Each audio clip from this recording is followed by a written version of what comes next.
ব্যাঙ্গালোরে যে বাঙালি বাজারের ভিডিওগুলো দিই, তোমরা আমার সেই ভিডিওগুলো অনেক অনেক বেশি পছন্দ করো। হ্যালো গাইস, আমি সুস্মিতা ব্যাঙ্গালোর থেকে। আজকে আমি চলে এলাম লুলু মলে একটু বাজার করতে।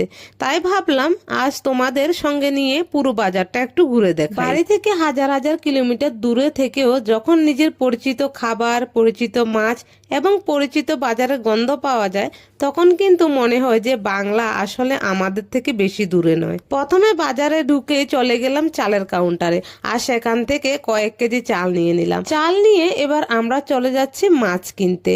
আর এখানে এসেই প্রথমে চোখে পড়লো আমাদের পরিচিত কত মাছ, যেমন রুই, কাতলা, ইলিশ থেকে শুরু করে আরো কত রকমের মাছ ছিল, যেগুলো দেখেই মনে হলো আহা, আজ বুঝি বাড়ি গিয়ে একেবারে জমিয়ে বাঙালি রান্না করে পেট ভরে ভাত খাবো। কারণ মাছ মানে আমাদের জন্য শুধু খাবার নয়, মাছের সঙ্গে আমাদের বাঙালিদের জড়িয়ে রয়েছে একটি আত্মার টান। পরে যাই রবিবারের দুপুরে গরম ভাত, ডাল, আলু ভাজা আর তার সঙ্গে এক টুকরো মাছের ঝোল।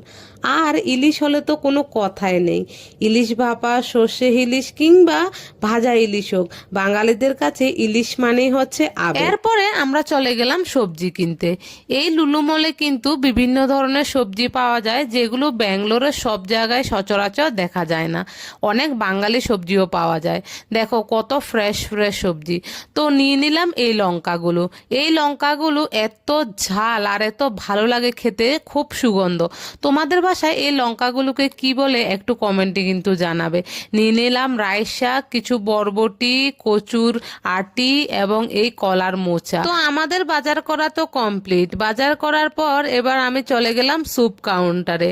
গরম গরম একটা hot and sour chicken soup নিয়ে নিলাম। খেতে খেতে চলে গেলাম বিলিং কাউন্টারের দিকে বিলিং করাতে। আর সব টাকা দিল আমার বর, কারণ বরের টাকা আমার টাকা, আমার টাকা আমার টাকা।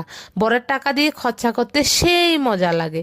তো বন্ধুরা, আমার এই ভিডিওটা তোমরা ব্যাঙ্গালোরে কে কোথায় থেকে দেখছো অবশ্যই কিন্তু কমেন্টে জানাবে। তোমাদের সুন্দর সুন্দর কমেন্টগুলো পড়তে আমার কাছে কিন্তু বেশ মজা লাগে।